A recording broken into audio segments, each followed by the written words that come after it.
ठीक है, अभी सबको स्क्रीन दिखाई पड़ रहा है मेरा? हाँ जी, दिख रहा है। ठीक है, चलिए तो प्रार्थना श्लोक ले लीजिए कोई। मैं ले लेती जी। हूँ। वक्रतुंड महाकाय सूर्यकोटि समप्रभ निर्विघ्नं कुरु मे देव सर्वकार्येषु सर्वदा। सरस्वती नमस्तुभ्यं वरदे कामरूपिणी विद्यारम्भं विद्यारम्भं करिष्यामि सिद्धिर्भवतु मे सदा। गुरुर्ब्रह्मा गुरुर्विष्णु गुरुर्देवो महेश्वर गुरुर्साक्षात् परब्रह्म तस्मै श्री गुरवे नमः। एक मिनट, स्क्रीन कहाँ चला गया मेरा? सहना भवतु। आगे जी। सहना भव सहना भवतु सहनौ सहनौ भुनक्तु सह वीर्यं करवावहे तेजस्विनावधीतमस्तु मा विद्विषावहे। ओम शांति शांति शांति। धन्यवाद वंदना जी। तो जो लोग नए जुड़े हैं और जो पुराने हैं, पुराने तो खैर जानते ही हैं सब चीज़ें, लेकिन जो लोग भी नए जुड़े हैं, मेरी आपसे रिक्वेस्ट यही रहेगी कि अगर रेगुलर रहेंगे क्लास में तो बहुत सारी चीज़ें अभ्यास के द्वारा यहाँ पर आपको याद हो जाएंगी और आपको बहुत सारी चीज़ें जो हैं समझ में भी आएंगी। हम लोग बिल्कुल बेसिक से चूंकि चीज़ों को कवर करते हैं, तो इसलिए अच्छा होगा कि रेगुलर रहें सब लोग क्लास में और सबके कोर्स भी कवर होते जाएंगे साथ साथ। तो आज हम जब शुरुआत कर रहे हैं तो देखिए, हम लोगों ने राम के शब्द रूप पढ़े थे। सबको याद होंगे, एक दो को छोड़ के मेरे ख्याल में सभी लोगों को याद होंगे। मैंने इसलिए राम के शब्द रूप यहाँ पर लिख दिए हैं। मैं एक बार फिर से बता दूं थोड़ा सा इसके बारे में कि देखिए, हम संस्कृत की एक बड़ी खासियत है कि संस्कृत में हर चीज, हर शब्द, उसका कुछ ना कुछ मतलब है और वो किसी न किसी प्रकार से उसकी उत्पत्ति हुई है। अब संस्कृत में दो प्रकार के शब्द होते हैं। एक वो होते हैं जो क्रियाएं होती हैं। तो जो क्रिया होती है, जैसे मैं जाता हूं, तो जाना एक क्रिया है। मैं खाना खाता हूं, खाना एक क्रिया है। वो ये क्रियाएं कहलाती हैं। रोना, गाना, हंसना, बैठना, उठना, ये सारी क्रियाएं कहलाती हैं। तो एक प्रकार के शब्द हो गए जो क्रिया होती हैं, तो क्रियावाचक शब्द हो गए। और दूसरे जो होते हैं वो संज्ञावाचक शब्द होते हैं। तो संज्ञा से रिलेटेड होते हैं, वो संज्ञावाचक शब्द कहलाते हैं। जैसे राम एक संज्ञा है, कहते हैं ना, हिंदी में आपने पढ़ा होगा संज्ञा शब्द की परिभाषा, या इंग्लिश में आपने पढ़ी होगी नाउन। तो नाउन या प्रोनाउन जो आपने पढ़े हैं उसको हिंदी में संज्ञा या सर्वनाम, नाम या सर्वनाम इस प्रकार से बोलते हैं। तो बाकी जितने भी शब्द हैं वो इनमें आते हैं। अब हर जो शब्द आता है संस्कृत के हिसाब से, चूंकि संस्कृत को परिष्कृत लैंग्वेज कहते हैं, परिष्कृत लैंग्वेज इसलिए कहा जाता है कि हर चीज को इसमें डिफाइन किया गया है। इसको एक अच्छे तरीके से समझाया गया है कि कैसे चीजों की उत्पत्ति होती है, कैसे शब्द बनते हैं, कैसे वाक्य बनते हैं। ये सारी चीजें अच्छे तरीके से समझाई गई हैं। तो यहाँ पर जब हम शब्दों की बात कर रहे हैं तो दो प्रकार के हो गए। एक हो गए जो क्रियात्मक शब्द हैं और दूसरे संज्ञात्मक शब्द हैं, जो संज्ञावाचक शब्द हैं या क्रियावाचक शब्द हैं। अब जब कोई भी हम वाक्य बनाएंगे तो उसमें संज्ञावाचक जो शब्द होंगे वो अधिकतर यूज होंगे और उनके साथ एक क्रिया जुड़ेगी, तो वो सेंटेंस पूरा बनता है, वो वाक्य पूरा बनता है। तो छोटे छोटे वाक्य जब हम बनाते हैं, जैसे मैं जाता हूँ, तो जाना एक क्रिया हो गई, मैं जो है वो कर्ता हो गया उसका। तो मैं जाता हूं तो मैं उसमें कर्ता हुआ, जाना क्रिया है कोई, तो जाता हूं ये क्रिया का भाग हो गया। तो इसमें कर्ता और क्रिया है इस वाक्य में। तो ये दो चीजें आपको कम से कम जरूरी हैं किसी भी वाक्य के लिए। हालांकि ऐसा कोई जरूरी नहीं है कि वाक्य में दो कम से कम शब्द हों। एक वाक्य भी हो सकता है, जैसे आप हाँ बोलते हैं, हाँ, ना, ये एक एक शब्द हैं और इनसे ही आपका वाक्य पूरा हो जाता है। जब आप किसी को जवाब देते हैं तो उसके आगे कुछ कहने की जरूरत नहीं पड़ती है आपको, तो वो भी एक वाक्य बन जाता है। लेकिन नॉर्मली अगर देखा जाए तो कम से कम दो शब्दों की आपको जरूरत पड़ती है। तो जब हम राम देखते हैं तो राम जो है वो शब्द इन सब का एक मूल शब्द है। मूल शब्द जो होते हैं उनको, जो संज्ञावाचक शब्द होते हैं उनका जो मूल होता है उसको हम बोलते हैं प्रातिपदिक। तो यहां देखिए ऊपर जो हमने लिखा हुआ है वो लिखा है राम। राम जो है ये प्रातिपदिक है, मां के नीचे हलंत लगा है। ये राम जो है ये प्रातिपदिक है। हम इस राम का प्रयोग संस्कृत में डायरेक्ट नहीं कर सकते क्योंकि इसको हमको संज्ञा बनाना पड़ेगा।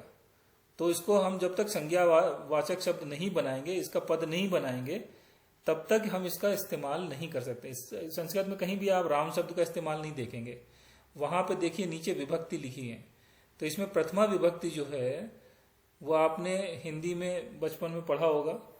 कर्ता ने क्रिया को ऐसे करके आपने बहुत सारी चीजें पढ़ी होंगी। तो कर्ता, कर्म और करण, अपादान, तो इस प्रकार से जो शब्द आए हैं वो विभक्तियों में प्रयुक्त होते हैं। तो प्रथमा जो है वो कर्ता को इंगित करती है। तो प्रथमा में आप उस राम को कन्वर्ट करेंगे प्रथमा विभक्ति में। अगर आप कर्ता की तरह उसका इस्तेमाल कर रहे हैं तो वो बनेगा रामः, एक वचन में बनेगा रामा। अगर आप एक राम की बात कर रहे हैं तो प्रथमा विभक्ति में राम जो प्रातिपदिक है वो रामः हो जाएगा, और जब वो रामः हो जाएगा तब आप उसको अपने वाक्य में प्रयोग कर सकते हैं। तो जैसे राम जाता है तो जाने को बोलेंगे गच्छति, और राम का हो जाएगा रामः, प्रथमा विभक्ति एक वचन में, तो ये बन गया रामः गच्छति। तो इस प्रकार से यहां विभक्तियों का प्रयोग होगा। तो राम के अब इसमें रूप देखिए कितने बन गए। तीन आपके सामने लिखे हुए हैं, एक वचन, द्विवचन, बहुवचन में। और नीचे अगर आप देखें तो 7 विभक्तियां हैं, संबोधन को मिला के 8 हैं, टोटल 7 विभक्तियां हैं। तो 7 को अगर आप गिने तो 7 में 3 से अगर आप गुणा करें, मल्टीप्लाई करें, तो आपको 21 आ जाते हैं। तो 21 उसके रूप बन गए। राम शब्द के ही 21 रूप बन चुके हैं। और इसमें से आपको कौन सा इस्तेमाल करना है? अब राम को अगर आप एक तरीके से एक वचन में यूज करेंगे तो 7 तरीके से आप उसको यूज कर सकते हैं। अगर आप द्विवचन भी इस्तेमाल कर रहे हैं तो हर एक में एक वचन में 7, द्विवचन में 7, बहुवचन में 7, इस प्रकार से आप उसको प्रयोग कर सकते हैं। कर्ता के रूप में अगर आप कर रहे हैं तो केवल प्रथमा वाली लाइन में देखिए, आप प्रथमा वाली लाइन में रामः, रामौ, रामाः ये लिखा हुआ है। तो अगर एक वचन में यूज कर रहे हैं तो रामः यूज करिए कर्ता की तरह।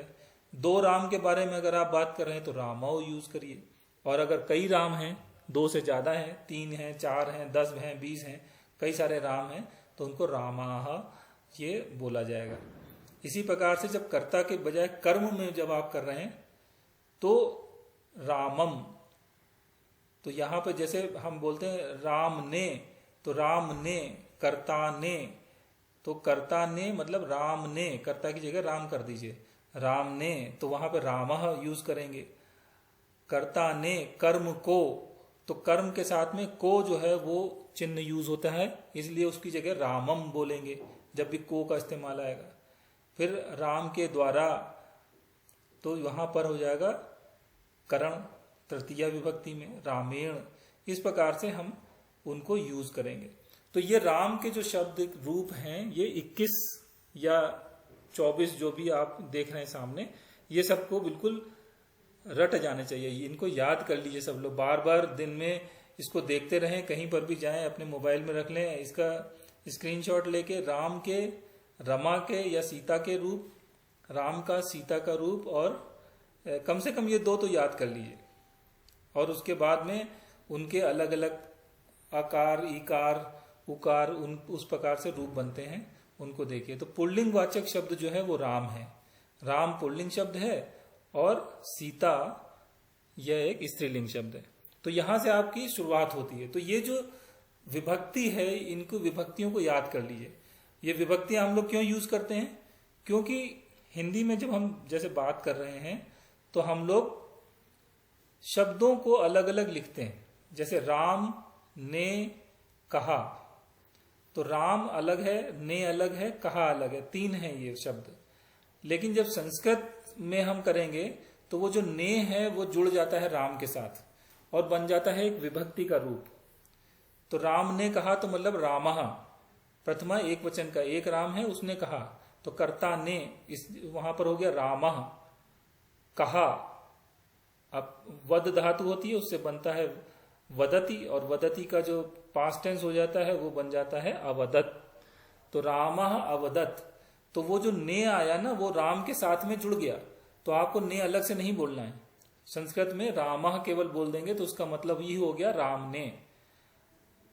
अब किसी ने राम को कहा, या आपने राम को कहा, या सीता ने राम को कहा, तो सीता का तो सीता हो गया, लेकिन राम को कहा तो वहां पे द्वितीय विभक्ति आ गई, कर्ता ने कर्म को, तो वहां द्वितीय लगेगी, तो यहां पर रामम हो जाएगा। तो हो गया सीता रामम अवदत, सीता ने, सीता चूंकि कर्ता है, प्रथमा विभक्ति का एक वचन का रूप हमने वहां पे लिया सीता का, तो सीता रामम अवदत, तो सीता ने राम को कहा।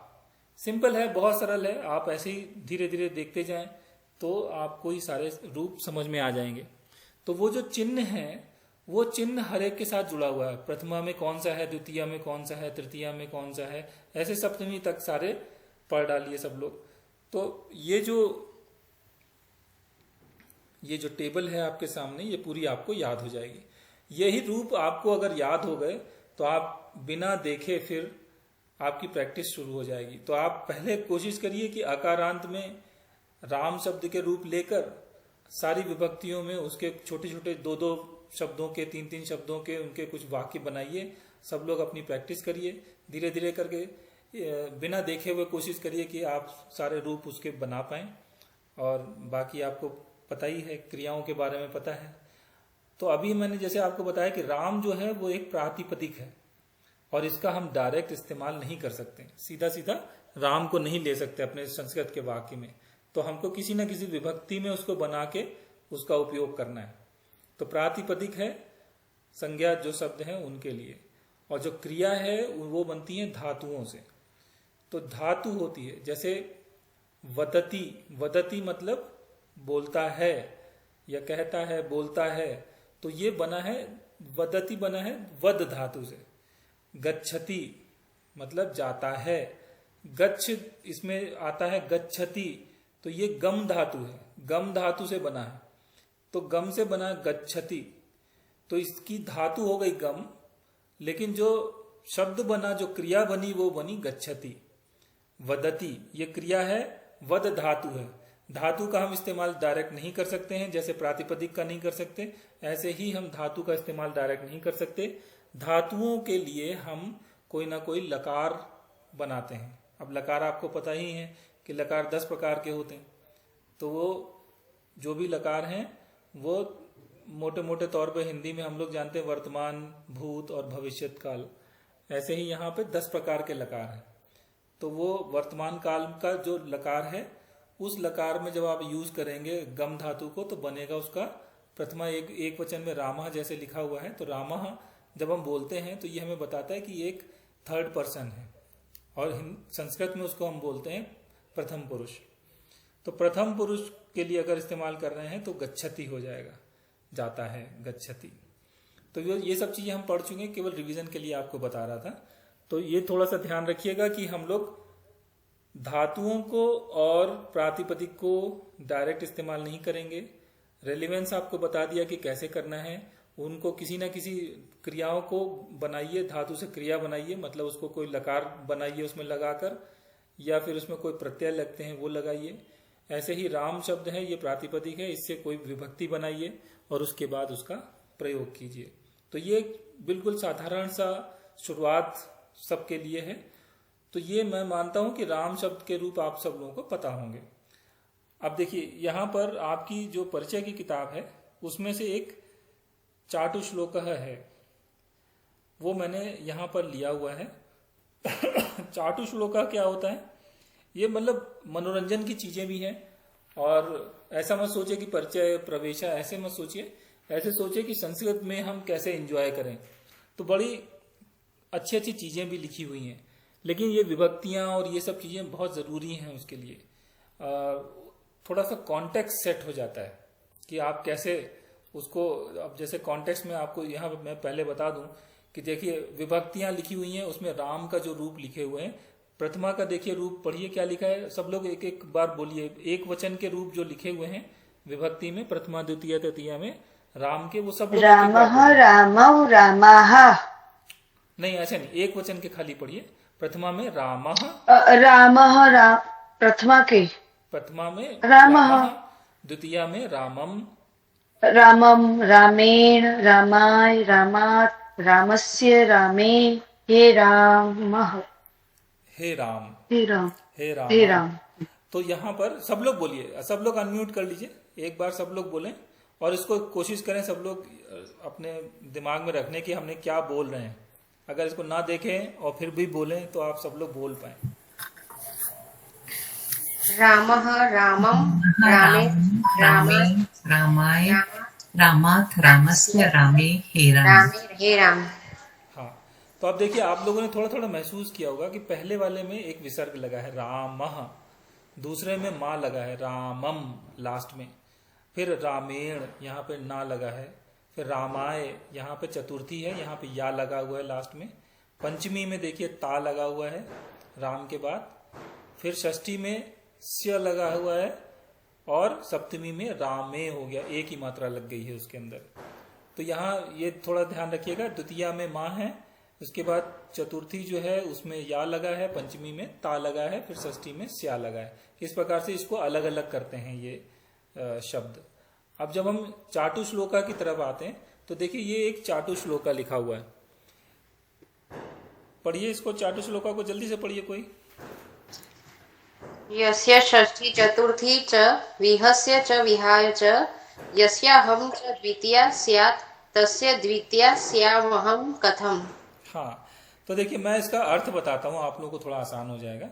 और इसका थोड़ा कॉन्टेक्स्ट ये है कि एक कोई पंडित थे, उनकी पुत्री थी, तो वो बहुत विद्वान थी, और पंडित जो थे वो पंडित थे, वो भी संस्कृत के अच्छे पंडित थे और विद्वान थे वो भी। और उसकी पुत्री जो थी वो भी काफी विद्वान थी, वो बहुत संस्कृत में महारथी जैसे बोलते हैं कि बहुत बड़े वो थे।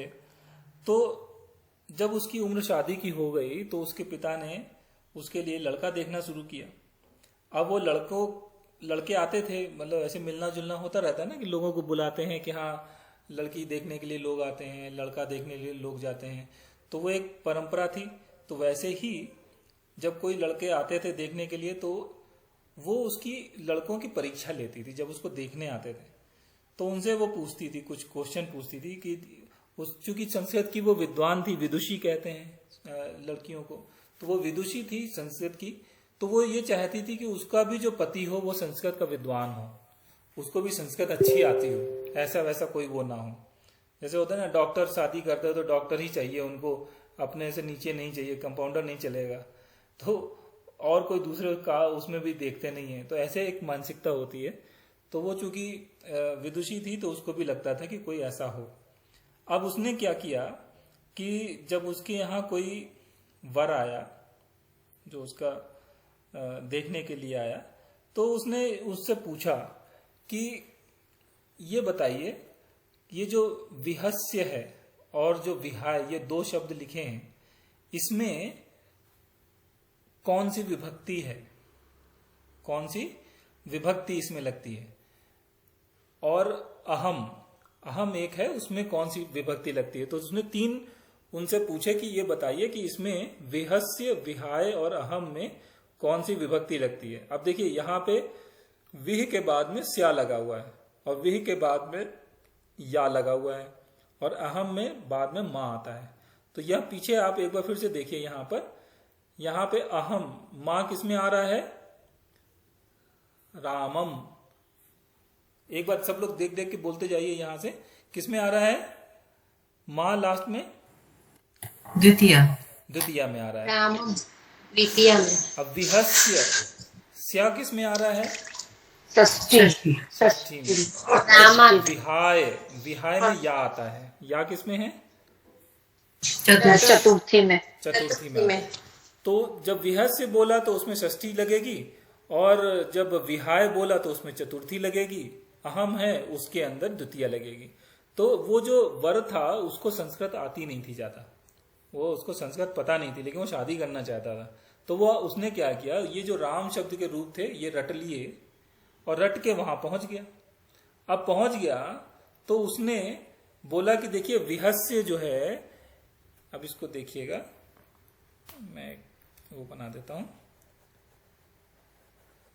एक सेकंड। हाँ ये देखिए, ये जो विहस्य है और ये जो विहाय है, तो विहस्य अभी आपने देखा कि जब स्या लगता है तो षष्ठी विभक्ति होती है और चतुर्थी लगेगी विहाय में। और यहां पर अहम लिखा हुआ है, ये अहम जो है इसमें द्वितीय लगेगी, मां आता है ना लास्ट में। तो उसने कहा कि देखिए विहस्य है, विहस्य में लगेगी षष्ठी, जैसे रामस्य उसमें लगी है षष्ठी। विहाय है, विहाय में लगेगी चतुर्थी, जैसे रामाय है।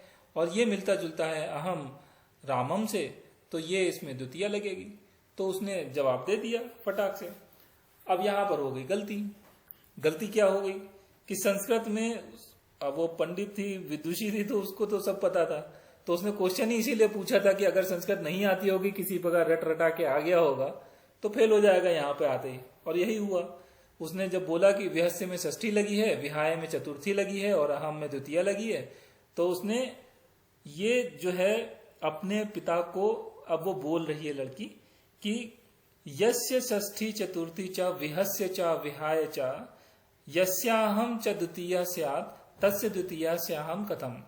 यस्य, यस्य का मतलब होता है जिसके लिए, यस्य का मतलब है जिसके लिए, षष्ठी, विहस्य में षष्ठी है जिसके लिए, और विहाय में चतुर्थी है। मतलब समझ में आ रहा सब लोगों को? जिसके लिए यस्य, जिसके लिए षष्ठी और चतुर्थी विहस्य और विहाय में है। यस्याहम, यस्याहम यहां पे देखिए, यस्याहम, यस्याहम का मतलब हुआ, देखिए यस्य अहम, ये मिलके बने हैं यस्य और अहम से। तो यस्य का मतलब जिसके लिए, अहम, अहम मतलब मैं। तो अहम में प्रथमा विभक्ति होती है, प्रथमा एक वचन का रूप है अहम, लेकिन राम के रूप देखेंगे तो उसमें द्वितीय में आता है, द्वितीय एक वचन के रूप में मां आता है लास्ट में। तो अहम जिसके लिए द्वितीय विभक्ति होती है, तस्य द्वितीय श्यामहम कथम। तो यहां देखिए कितने अच्छे तरीके से बोला है। संस्कृत में बहुत अच्छे तरीके से बोलते थे, अब तो खैर गाली गलौज की लैंग्वेज हो गई है सारी चीजें। अब हिंदी गुजराती सब लोग बोलते हैं, बहुत गलत तरीके से बोलते हैं, लेकिन कितने अच्छे तरीके से पहले बोलते थे कि तस्य द्वितीय श्यामहम कथम, उसकी, जिसके लिए विहस्य में षष्ठी, विहाय में चतुर्थी और द्वितीय में जो है अहम होता है, उसकी द्वितीय, उसकी मतलब द्वितीय का मतलब उसकी अर्धांगिनी, उसकी मैं आधी, जैसे कहते हैं ना पत्नी कैसे बन सकती हूँ, वो अर्थ यहाँ पे आएगा। तस्य द्वितीय श्यामहम कथम, मैं उसकी अर्धांगिनी कैसे बन सकती हूँ। जिसको इतना भी नहीं पता कि विहस्य और विहाय में चतुर्थी और षष्ठी नहीं लगती है और अहम जो है वो प्रथमा का होता है, उसकी मैं कैसे बन सकती हूँ पत्नी, उसकी द्वितीय कैसे बन सकती हूँ। ठीक है, अभी ये मतलब सबको समझ में आ गया? हाँ जी। हाँ, तो ये देखिए उसका अर्थ है। अब हम लोग एक और देखते हैं आगे, एक समस्या देखते हैं। अब ये देखिए समस्या आप लोगों को पता नहीं कितने लोगों को पता है ये, लेकिन संस्कृत में ये आप लोगों को थोड़ी छोटी छोटी चीजें बताने का एक अर्थ, उसका अभिप्राय ये भी है कि आप लोगों को थोड़ी और चीजें पता चलें। अब देखिए इसको पढ़िए कोई। पहला वाला ही है।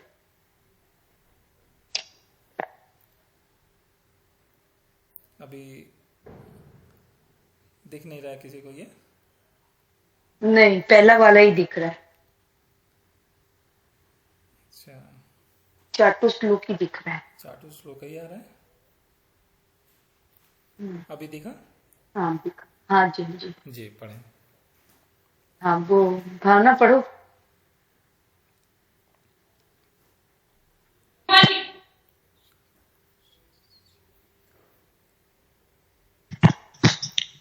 वर्षस्यैकं दिनं गौरी पतिव्रतं न पश्यति।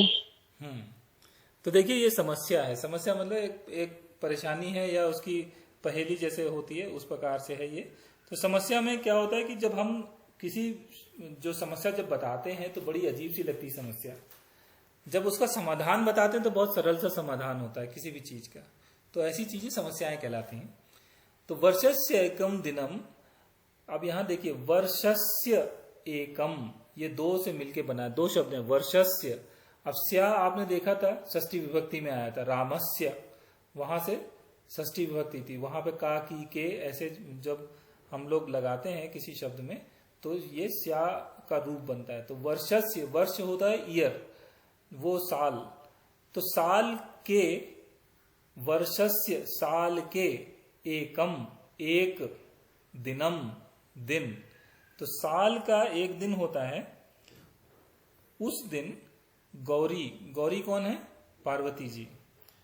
तो पार्वती जी जो है पति वक्त्रम, अपना जो उनके पति हैं, वक्त्रम का मतलब होता है चेहरा, तो पति का चेहरा न पश्यति, नहीं देखती हैं। वर्ष के एक दिन पार्वती जी अपने पति, पति मतलब शिव जी, शिव भगवान का चेहरा एक दिन नहीं देखती हैं। क्यों नहीं देखती? अब ये समस्या है कि वर्ष के एक दिन पार्वती जी को ऐसा क्या हो गया कि एक दिन वो अपने पति का चेहरा नहीं देखती हैं। तो ये एक समस्या है। तो इसका उत्तर पूछा गया कि क्या है, तो ये नीचे उत्तर दिया गया कि ये क्या है। इसको भी पढ़ें जल्दी से कोई।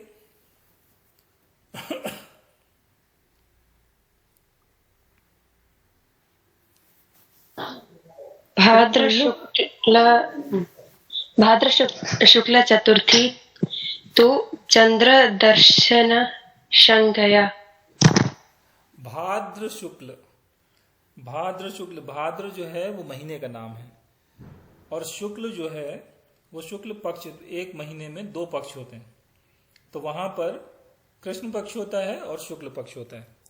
तो वो जो भाद्र महीना है, भाद्र का जो महीना है, उस महीने के शुक्ल पक्ष में चतुर्थ्याम, उसकी जो चतुर्थी है, चतुर्थी मतलब चौथी तारीख जो है, चतुर्थ्याम, चतुर्थी के दिन चंद्र दर्शन, मतलब चंद्रमा का दर्शन जो है वो शंकया नहीं किया जाता है, उसको चंद्रमा का दर्शन मना होता है उस दिन।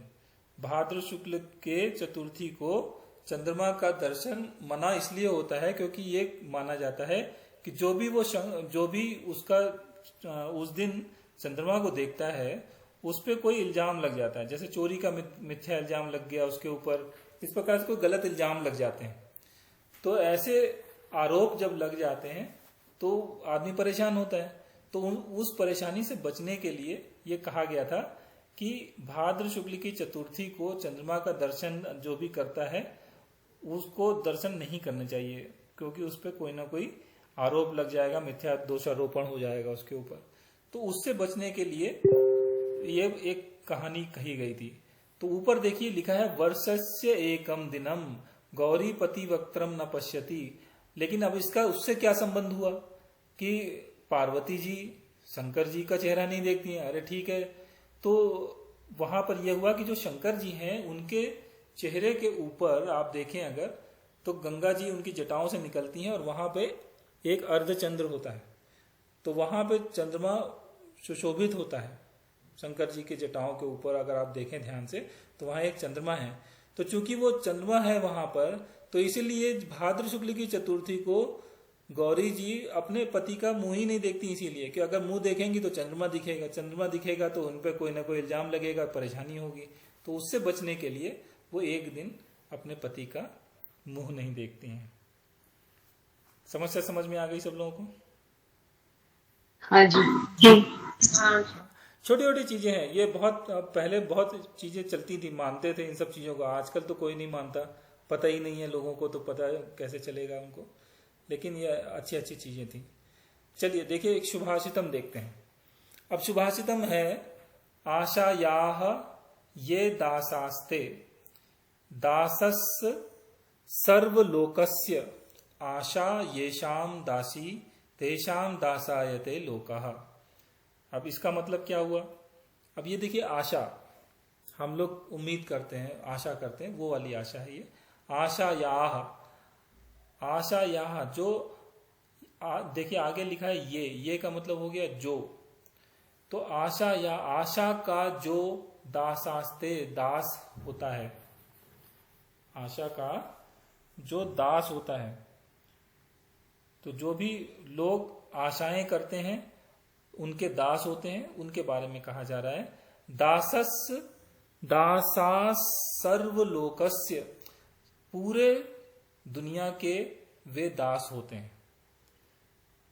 ठीक है, उसका एक एक में मिला के हटा के शब्दों को पढ़ेंगे। दासा, दासा मतलब दास, दासाह, यहाँ पे जो आधा सा है वो बेसिकली विसर्ग है। तो यहाँ पे जो ये आपको आधा सा दिख रहा है ये विसर्ग है। तो दासाह ये होगा दास का बहुवचन, दासह दासौ दासाह, तो कई दास। तो वे सर्वलोकस्य, सारे दुनिया के वे दास होते हैं। जो आशा के जो दास हैं वे सारी दुनिया के दास हैं, सारी दुनिया उनको दास बना लेती है। आशा ये शाम दासी, और जिनकी आशा दासी होती है, तेषाम दासायते लोकः, उनका दास सारी दुनिया होती है। समझ में आया किसी को? मतलब हाँ जी। सिंपल है कि जो आशाएं करते हैं दूसरों से और बहुत सारी चीजों की आशा करते हैं, तो पूरी दुनिया में परेशानी घूमते रहते हैं और सब लोग मतलब उनको दासों की तरह ही व्यवहार करेंगे। वो सब लोगों से कुछ ना कुछ मांगते रहेंगे, काम करवाते रहेंगे सब उससे लोग।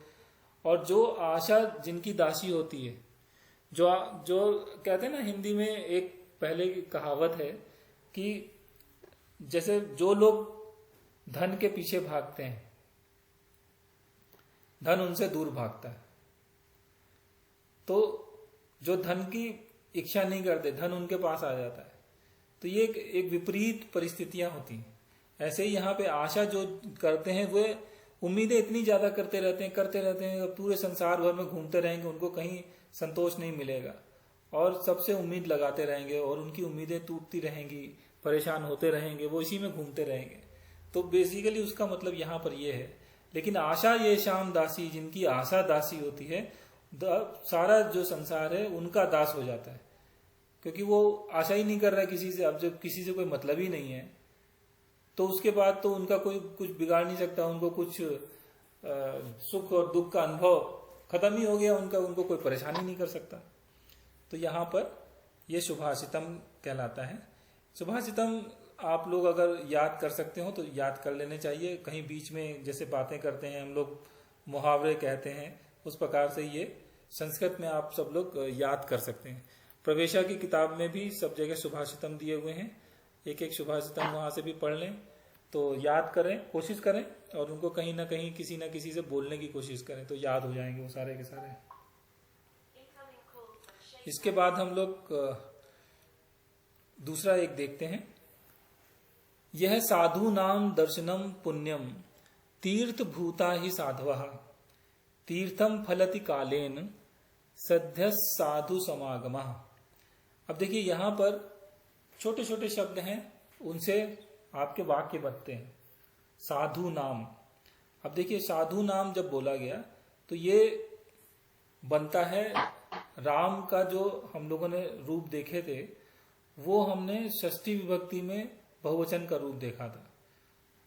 तो साधु से बना साधु नाम, ये बहुवचन का रूप बन गया। तो कई साधु, साधुओं के इसका मतलब हुआ दर्शनम, दर्शन करने से, पुण्यम, पुण्य मिलता है। साधुओं के दर्शन करने से पुण्य मिलता है। तीर्थ भूता ही साधवः, और जो साधु होते हैं, अब साधु को साधु भी बोल सकते हैं या कोई सज्जन पुरुष भी बोल सकते हैं, उनको साधु के लिए कहा जा रहा है। और साधवः जो है वो उनका बहुवचन का रूप हो गया। ये प्रथमा विभक्ति का, जैसे गुरु से गुरु गुरु गुरुवः, तो गुरुवः जैसे बना ऐसे ही साधवः बना, साधु से साधवः बना। तो कई साधुओं के बारे में बात हो रही।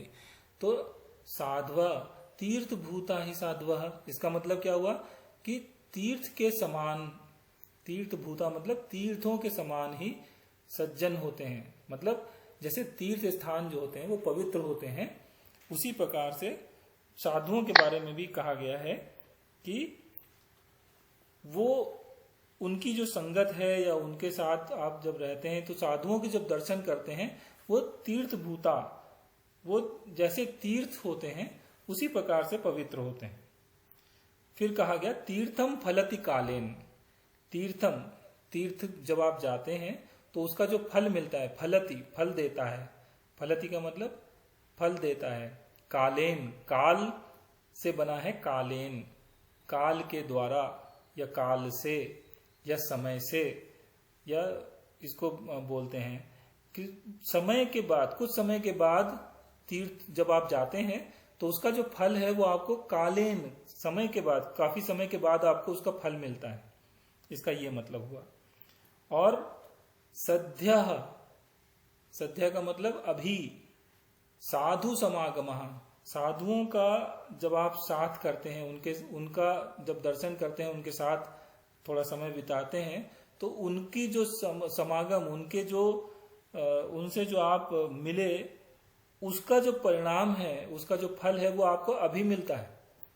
तो कहने का मतलब ये हुआ कि जो साधु जो होते हैं, साधु नाम दर्शनम पुण्यम, साधुओं के दर्शन करने से पुण्य मिलता है, साधुओं के दर्शन करने से पुण्य मिलता है। तो सज्जनों का जो दर्शन है वो पुण्यकारक होता है। सज्जन जो होते हैं, जो साधु होते हैं, वो तीर्थ के समान होते हैं, वैसे ही पवित्र होते हैं। तीर्थ भूता ही साधवः, तीर्थम फलति कालेन, तीर्थ स्थान जब आप जाते हैं तो तीर्थ स्थान जाने का फल तो आपको थोड़े समय के बाद मिलता है। तीर्थम फलति कालेन सद्यः साधु समागमः, लेकिन सज्जनों के साथ या साधुओं के साथ जब आप मिलते हैं तो उनका जो फल है, पुण्य रूपी जो फल आपको मिल रहा है, वो अभी उसी समय मिल जाता है। इसलिए साधुओं के दर्शन करने चाहिए, उनके साथ रहना चाहिए, उनको उनके साथ रहने का पुण्य उठाना चाहिए हम लोगों को, उसका ये कहने का मतलब हुआ। तो ये छोटे छोटे हैं, बहुत सरल हो जाएंगे। इसीलिए मैंने आपको विभक्तियां शुरू में दिखा दी थी। ये विभक्तियां जैसे ही आपको याद हो गई, बस ये सारे देखिए अपने आप ही निकलना शुरू हो जाएंगे अर्थ उसके। अच्छा, यहाँ पर एक इम्पॉर्टेंट चीज ये है कि वंदना जी और बाकी जितने भी लोग हैं वो सब लोग इसको ध्यान से सुने कि हम लोगों ने अब ये पद संग्रह जो हम पढ़ रहे हैं, यहाँ पर बहुत सारे ऐसे पद हैं जो हम लोग पढ़ चुके हैं पहले और शायद आप लोगों को याद ना हो, तो आप लोग एक एक पदों को यहाँ पर ध्यान से सुने और इनको याद रखें सब लोग। पठ धातु का सॉरी पठ धातु का उदाहरण है यहाँ पर। पठ धातु देखे लिखा हुआ है, यहाँ क्रिया नहीं है, ये धातु है। पठ धातु से जब हम क्रिया बनाएंगे तो क्या बनेगी?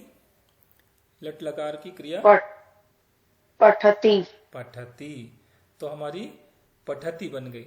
पठती के बाद दूसरी पठती का मतलब क्या हुआ? पढ़ता है, पढ़ता है।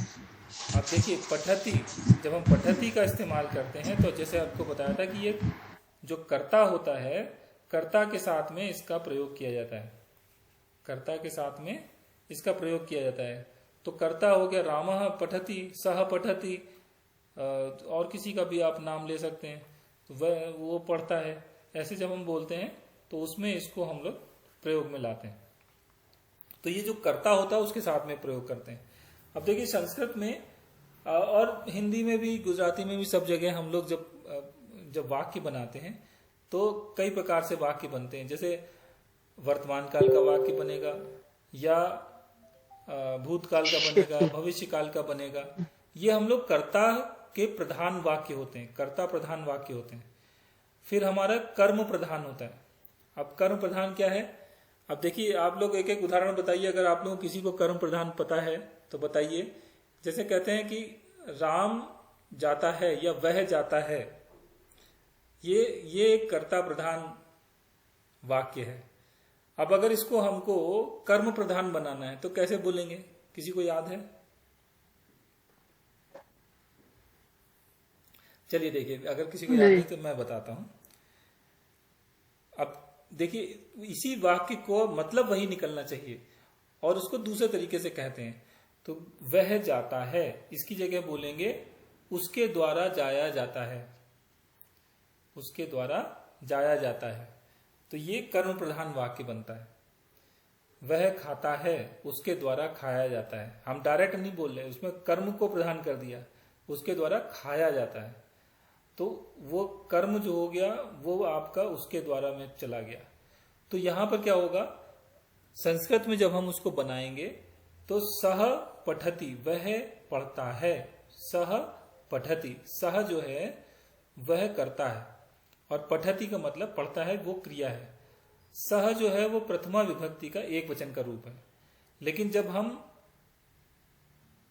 कर्म प्रधान उसको बनाएंगे तो प्रथमा विभक्ति की जगह कर्ता का तृतीया विभक्ति का रूप लेंगे।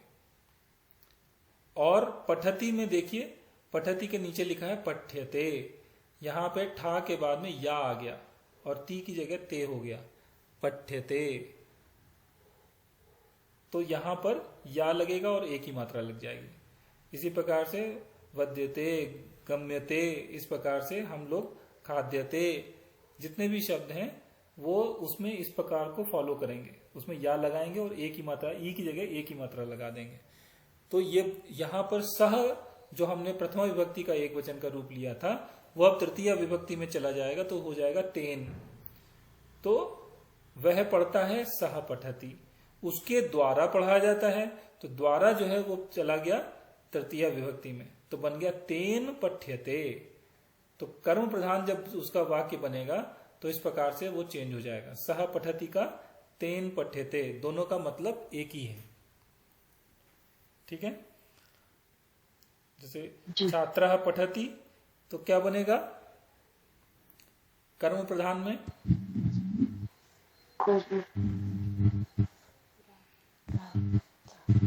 राम का तृतीय विभक्ति में एक वचन का रूप क्या बनता है? रामेण, रामेण पठ्यते, रामेण पठ्यते। इसी प्रकार से छात्र, छात्रः पठति, छात्रेण पठ्यते, पठ्यते। तो इसी प्रकार से देखिए आपके शब्द बनते चले जाएंगे। ये छोटे छोटे एग्जाम्पल हैं, दो दो शब्द हैं इसके अंदर। इसी प्रकार से जब आप भविष्य काल में जब जाते हैं तो पहला हो गया आपका कर्म प्रधान, ये वर्तमान काल में है। दूसरा जो है पठ्यते, ये आपको कर्म प्रधान है। यहाँ पर तृतीया आपको कर्ता की जगह तृतीया यूज करनी है, प्रथमा की जगह तृतीया हो जाएगी और ये पठति की जगह पठ्यते हो जाएगा। इसी प्रकार से तीसरा है ये भविष्यत काल का है। तो उसमें हम बोलते हैं कि वह करेगा या वह पढ़ेगा, सह पठिष्यति, वह पढ़ता है, सह पठति, वह पढ़ेगा, अभी नहीं पढ़ रहा है, पढ़ेगा, भविष्य में चले गए तो सह पठिष्यति, वह पढ़ेगा। तो यहां पर बाकी सब सामान्य रहेगा, पठति की जगह पठिष्यति हो जाएगा, खाली बीच में इष्य आ जाएगा तो पठिष्यति हो जाएगा। ऐसे ही छात्र जो है वो एक महीने के बाद पढ़ेगा, क्या बोलेंगे इसको? छात्र, छात्र, एक महीने के बाद तो हो गया एक पढ़ेगा। छात्र पठिष्यति मतलब छात्र पढ़ेगा, ये तो होगा छात्र पढ़ेगा। एक महीने के बाद मतलब महीने को बोलते हैं मास, भविष्य में छात्रः एक मासं पर्यन्तं हाँ, पठिष्यति। मासः तो मास हो गया वहां से अनंतरम, एक महीने के बाद, मासानंतरम पठिष्यति, मासानंतरम पठिष्यति, 1 महीने के बाद पढ़ेगा। तो इस प्रकार से हम लोग सेंटेंस छोटे छोटे, देखिए ये याद कर लिए, बहुत सारे हैं इसमें। पठ धातु के रूप लेके अभी हम आपको बता रहे हैं। ऐसे ही आपको गम धातु और रू धातु, इस प्रकार जितनी भी धातु हैं, वध धातु, आप अपने आप बना सकते हैं। तो अभी आपको ये समझ में आ जाना चाहिए कि कैसे बन रहे हैं, क्यों बन रहे हैं, किस चीज के लिए बन रहे हैं और उनका उपयोग कैसे करेंगे वाक्यों में। अगला देखते हैं। तो अभी आपको 3 हो गए। वर्तमान काल का ये कर्ता प्रधान है, पठ्यते ये कर्म प्रधान है, वहां पे पठ्यते हो जाएगा। पठिष्यति ये भविष्यत काल का रूप है, ये अगेन कर्ता प्रधान है। फिर हम लोगों ने प्रत्यय लगाएंगे। अब ये प्रत्यय जो लगेंगे उनके आधारित हैं।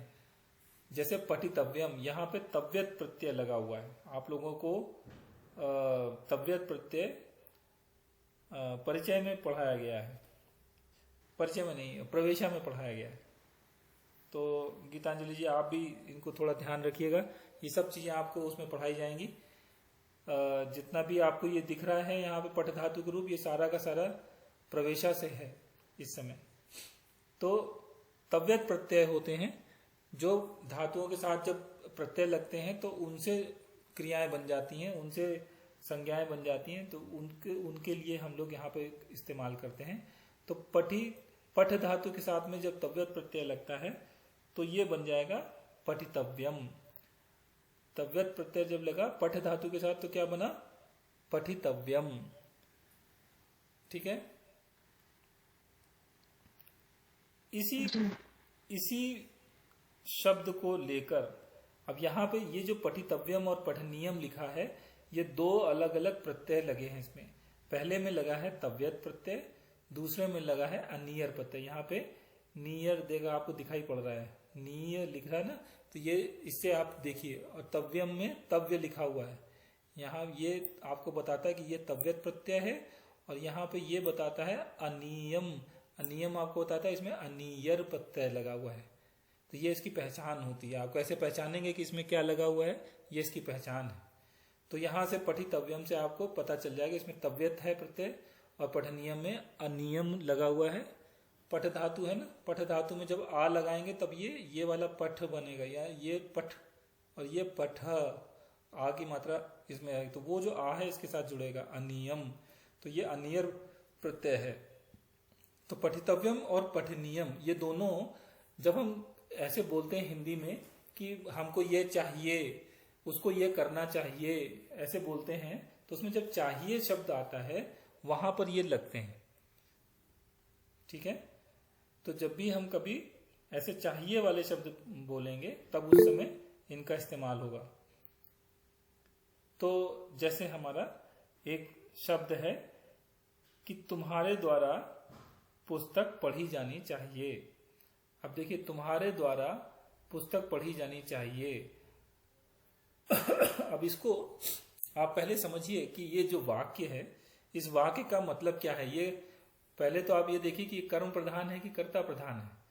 तो तुम्हारे द्वारा, जब तुम्हारे द्वारा की बात हो रही है, तुम पढ़ो, ये तो डायरेक्ट हो गया, मतलब ये हम लोग डायरेक्ट बोल रहे हैं तुम्हारे द्वारा, तो ये हो गया कर्म प्रधान।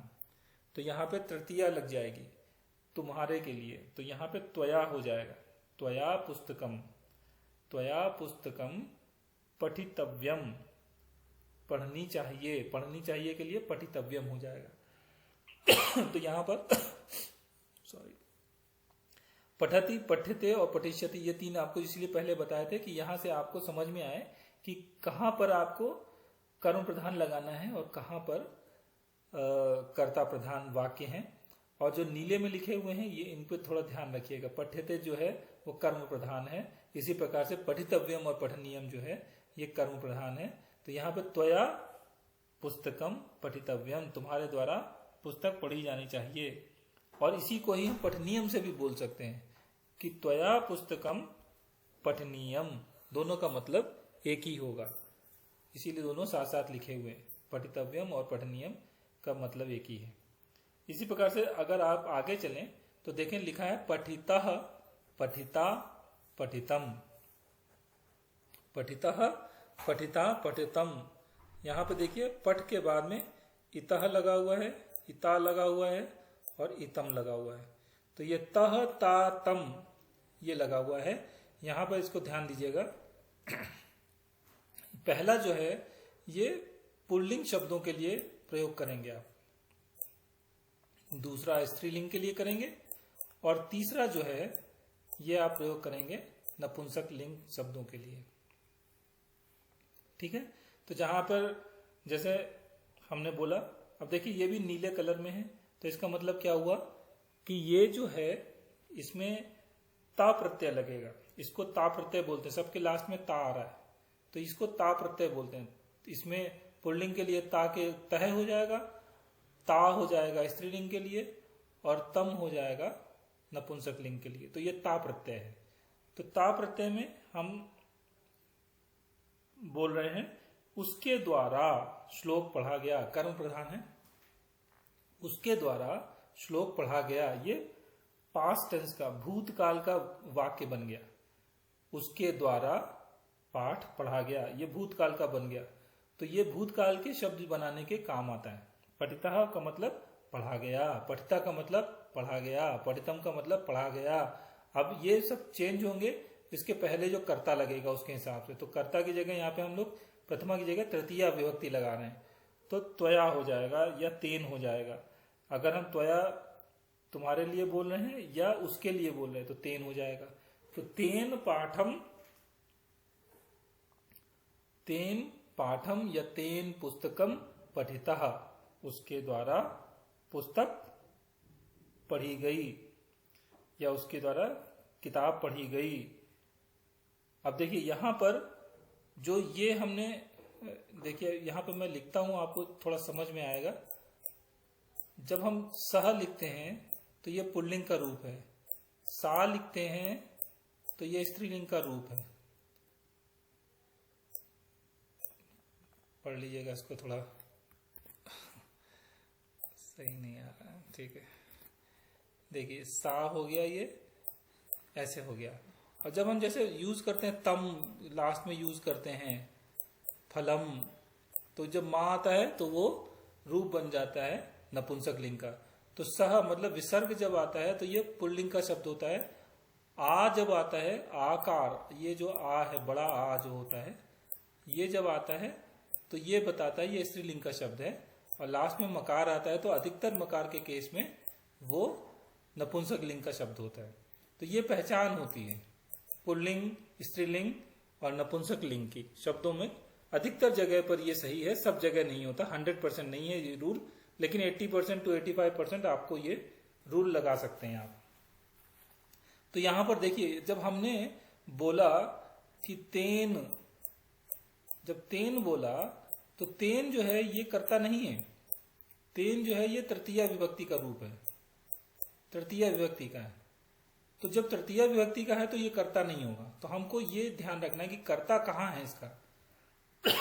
तो हमने बोला तेन श्लोकम, तेन श्लोकम। तो श्लोकम जो है ये अब यहां पर कर्ता के रूप में आ गया, ये प्रथमा में चला गया। तो ये प्रथमा जो होगी वो कर्ता होगा। तो इसका मतलब ये होगा कि अगर हम बोलते हैं तेन श्लोकम पठ्यते, अब जब हमने ये बोला तेन श्लोकम पठ्यते तो ये हमारा कर्म प्रधान बन गया, कर्म प्रधान बन गया। तेन श्लोकम पठ्यते मतलब हो गया उसके द्वारा श्लोक पढ़ा गया। तेन श्लोकम पठ्यते। अब हमने पठिता पठिता पठितम में लगाना है, तो यहां पे हम कैसे पहचानेंगे। तो ये तो हमारे जो है लिंग के हिसाब से बदल रहे हैं। अब लिंग जो है वो तृतीय विभक्ति का तो बदलेगा नहीं, ये बनेगा प्रथमा विभक्ति का। तो इसका मतलब हुआ कि जो श्लोकम है इसके ऊपर डिपेंड करेगा कि आपको क्या लगाना है, पठिता पठिता या पठितम। तो इसको ध्यान रखिएगा। अब मैं आपको सेंटेंस जैसे बता रहा हूं कि उसके द्वारा श्लोक पढ़ा गया। अब श्लोक जो है वह पुल्लिंग शब्द है, श्लोक जो है पुल्लिंग शब्द है। तो यहां पे हम बोलेंगे तेन, अब यहां पे लग जाएगा विसर्ग, श्लोक की जगह हो जाएगा श्लोकः। तेन श्लोकः पठितः, क्या बना, तेन श्लोकः पठिता, तो ये पठिता के रूप में हो गया। अब हम श्लोक जो है जो हमारा था ये पुल्लिंग शब्द था, इसकी जगह हम कोई स्त्रीलिंग का शब्द लेते हैं, जैसे गीता, उसमें आकार आ गया गीता, तो क्या होगा? तेन गीता पठिता। डिफरेंस समझ में आ रहा सब लोगों को? तेन श्लोक, तो उसके साथ में यूज करेंगे पठिता। तेन गीता, जब हम गीता बोलेंगे तो ये हमारा स्त्रीलिंग हो गया। जब स्त्रीलिंग हो गया तो हमको स्त्रीलिंग शब्द यूज करना पड़ेगा, पठिता।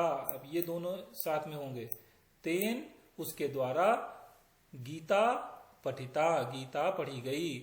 तेन श्लोका, तो श्लोका जो है ये पुल्लिंग शब्द हो गया, तो हम इसके साथ में पठिता ही यूज करेंगे। तेन श्लोका पठिता, मतलब उसके द्वारा श्लोक पढ़ा गया।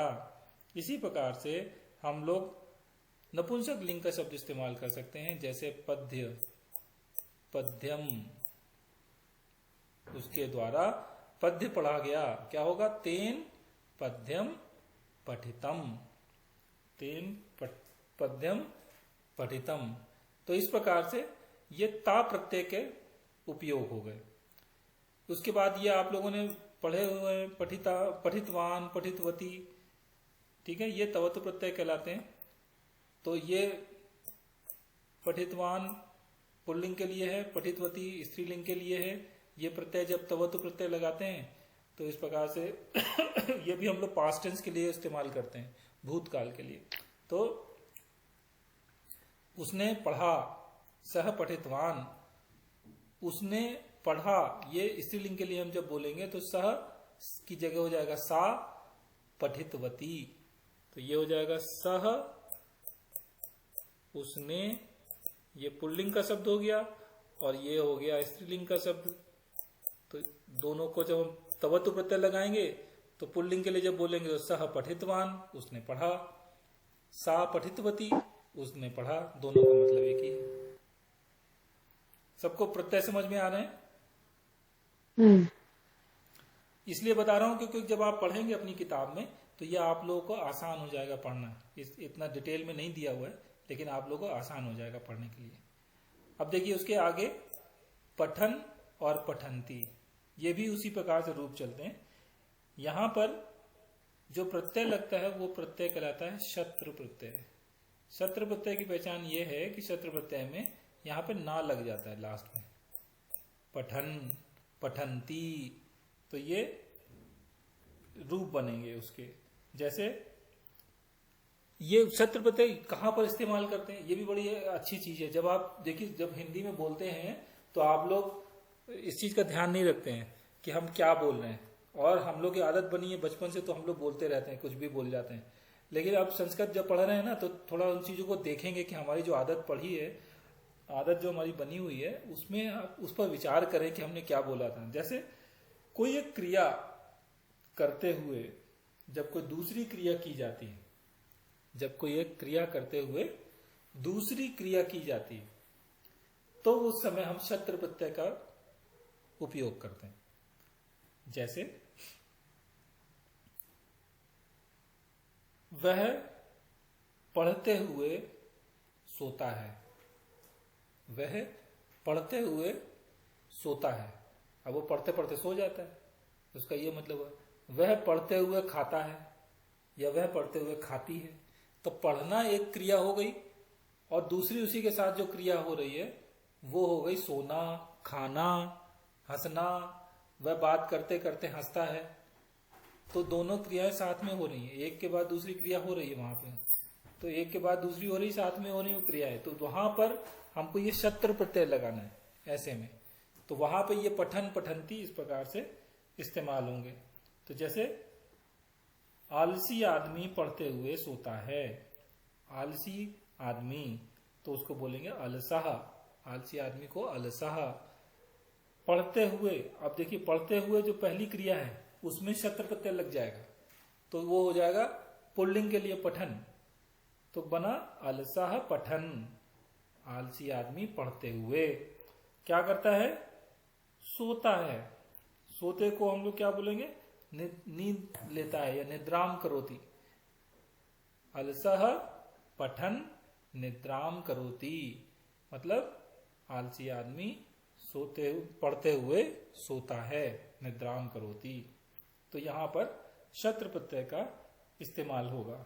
ऐसे ही दूसरा, जैसे अब ये हो गया पुल्लिंग के लिए, अब स्त्रीलिंग के लिए दूसरा लिया, बालिका पढ़ते हुए खाना खाती है, भोजन करती है। बालिका पढ़ते हुए, बालिका पठन्ति खादति। हाँ, बालिका पठन्ति, बालिका पढ़ते हुए भोजन करती है, भोजनम करोति। तो यहाँ पर ऐसे अलग अलग हम लोग प्रयोग करेंगे, छोटे छोटे सेंटेंस बनाएंगे। इसके बाद अगला है पठित्वा और प्रपठ्य। पठित्वा, अब देखिए पठित्वा जो है इसमें लास्ट में लगा है त्वा, तो इसको हम लोग त्वा प्रत्यय बोलते हैं। त्वा प्रत्यय कहां पर लगाए जाते हैं कि जब यहां पर भी देखिए वही है, रूप वही है, लेकिन हम शत्र प्रत्यय जब हमने पढ़े तो हमने देखा कि एक क्रिया थी, उसके साथ दूसरी क्रिया हो रही थी, और यहां पर क्या है कि एक क्रिया के बाद कोई दूसरी क्रिया होगी, गैप होगा वहां पर, तो वहां पर हम लोग त्वा प्रत्यय लगाएंगे। जैसे वह पढ़कर जाता है, तो उसने पढ़ लिया, पठत्वा हाँ, पढ़ लिया, गच्छति, गच्छति, सह गच्छति, पठित्वा गच्छति, पठत्वा गच्छति। हाँ, तो वह पढ़कर जाता है। तो जब भी हम ये कर वाले सह शब्द आएंगे वहां पर हम लोग पठित्वा का इस्तेमाल करेंगे। और यहीं पर थोड़ा ध्यान रखिएगा, ये जो लास्ट में प्रपठ्य लिखा हुआ है, यहां देखिए लास्ट में या आया है, ये लेप प्रत्यय कहलाता है। ये त्वा प्रत्यय कहलाता है, ये लेप प्रत्यय कहलाता है। यहाँ पे या आता है लास्ट में। और ये कब लगता है, देखिए पठ आपकी ये धातु है, पठ धातु है, लेकिन इसके पहले एक उपसर्ग लगा हुआ है, प्रा लगा हुआ है, ठीक है। तो यहां जहां कहीं भी हमको ये उपसर्ग लगाएंगे उस जगह पर हमको इस लेप प्रत्यय का इस्तेमाल होगा, और लास्ट में या लगा देंगे उसके, तो वो प्रपठ्य। अब ये पठ्य नहीं होगा खाली, इसमें हमेशा ही आपको ये लगाना पड़ेगा, उपसर्ग आपको लगाना पड़ेगा। और ये इसकी पहचान है कि किसी भी धातु के पहले अगर उपसर्ग लगा है और लास्ट में या है, तो इसका मतलब वहां पे लेप प्रत्यय लगा हुआ है, और मतलब उसका वही होता है। तो जैसे छात्र भली भांति पढ़कर परीक्षा के लिए जाता है, इसको कैसे पढ़ेंगे, छात्र प्रपठ्य। अब देखिए प्रपठ्य, पढ़कर जाता है तो हो गया पठ्य, और अच्छी तरीके से पढ़कर जाता है हो गया प्रपठ्य। तो ये उपसर्ग लगा देने से ये फायदा होता है कि उसके मीनिंग में एक वेटेज आ जाता है, और उसका मीनिंग थोड़ा सा चेंज हो जाता है, उसमें गहराई आ जाती है। तो वो इसलिए उपसर्गों का इस्तेमाल किया, उपसर्ग लगाने से काफी मीनिंग चेंज हो जाते हैं। तो यहाँ पे प्रपठ्य का मतलब हो गया अच्छी तरीके से पढ़कर जाता है। छात्र प्रपठ्य परीक्षाम गच्छति, परीक्षा देने के लिए जाता है। और लास्ट में है पठितुम, यहाँ पे तुमुन प्रत्यय है, ये पठितुम। तुमुन प्रत्यय भी हम वहीं पे, मतलब इसको जैसे दिया हुआ है आपके किताब में भी दिया हुआ है इसका वाक्य, आलसी आदमी पढ़ना नहीं चाहता है।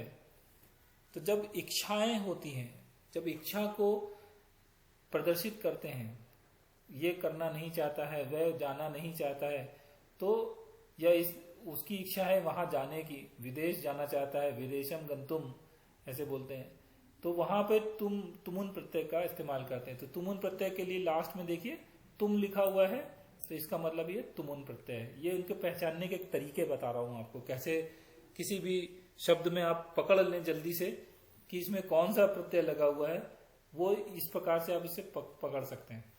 तो तुमुन प्रत्यय इसमें लगा हुआ है। तो आलसी आदमी पढ़ना नहीं चाहता है, अलसह पठितुम न इच्छति, आलसी आदमी पढ़ना नहीं चाहता है, पढ़ने की इच्छा नहीं होती उसकी, तो अलसह पठितुम न इच्छति। तो इस प्रकार से ये आपके रूप हैं, और आपको ये सारे पढ़ाए जा चुके हैं। मैंने आपको केवल रिवीजन करने के लिए इनको आपको यहाँ पे लिया हुआ था, और प्रवेशः में ये सारे के सारे आपको पढ़ाए जाएंगे। पूरा कोर्स है, उसके अंदर ये अलग अलग चैप्टरों में आपको बताए जाएंगे एक एक करके। हर एक चैप्टर में एक रूप है, या तो लकार आपको पढ़ाए गए हैं या फिर आपको उसके साथ में प्रत्यय भी लगाकर बताए गए हैं। तव्यत प्रत्यय, तुमुन प्रत्यय, ये सारे बताए गए हैं उसके अंदर। तो वहां पर आपको ये पढ़ाए जाएंगे।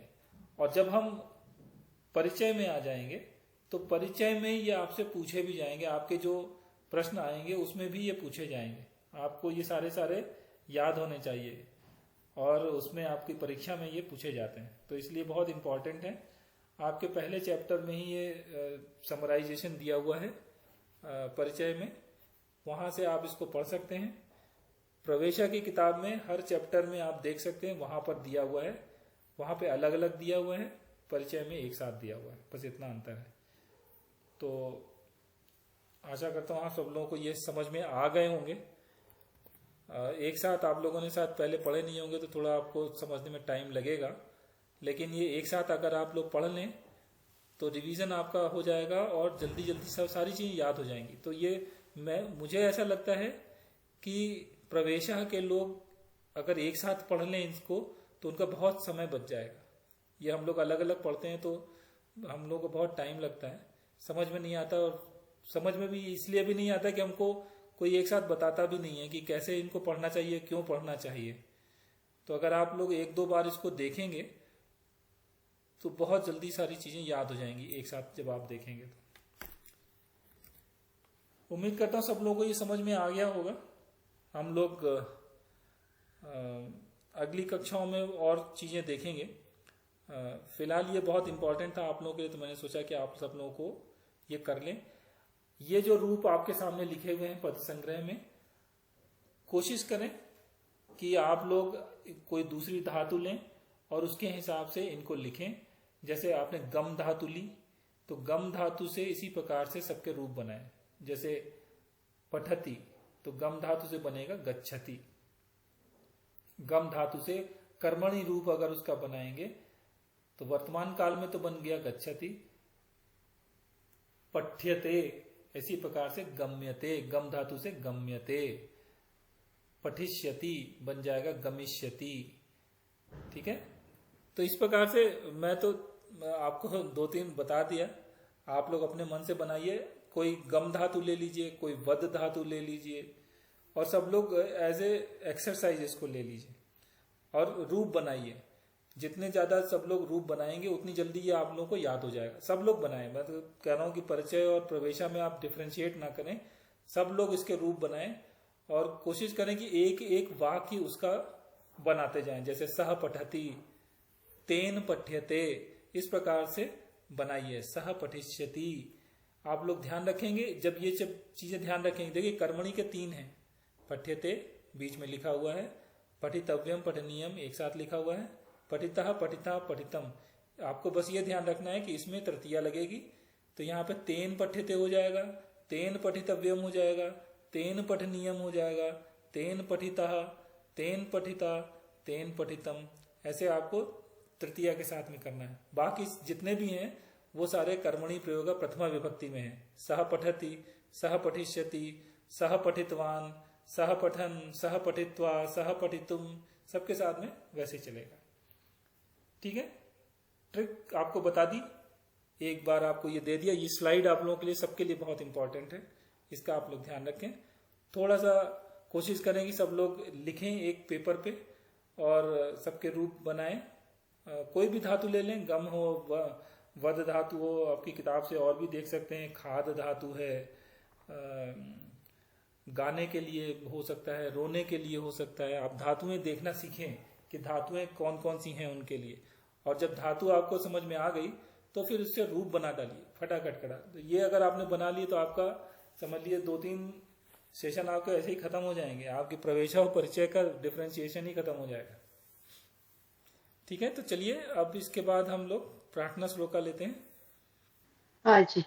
ओम सर्वे भवन्तु सुखिनः, सर्वे सन्तु निरामयाः, सर्वे भद्राणि पश्यन्तु मा कश्चित् दुःखभाग् भवेत्। ॐ शान्ति शान्ति शान्तिः हरिः ॐ श्रीगुरुभ्यो नमः हरिः ॐ तत्सत् धन्यवाद। नमो नमः। धन्यवाद महोदय। धन्यवाद। चलिए फिर हम लोग अगले हफ्ते मिलेंगे, अगले सप्ताह मिलते हैं। और नमो नमः। गृह कार्य करिएगा सब लोग, थोड़ा थोड़ा सब लोग टाइम निकालें, आधा घंटा भी अगर निकाल लिया तो बहुत एक्सरसाइज आप लोग की हो जाएगी इसमें। किसी का कोई सवाल हो, किसी को कुछ पूछना हो तो पूछ लें, वरना फिर सेशन का अंत करते हैं। कोई प्रश्न नहीं है? ठीक है, चलिए फिर अगले सप्ताह मिलते हैं। शुभ रात्रि, धन्यवाद। पुनर्मिलाप। शिवरात्रि। नमो नमः।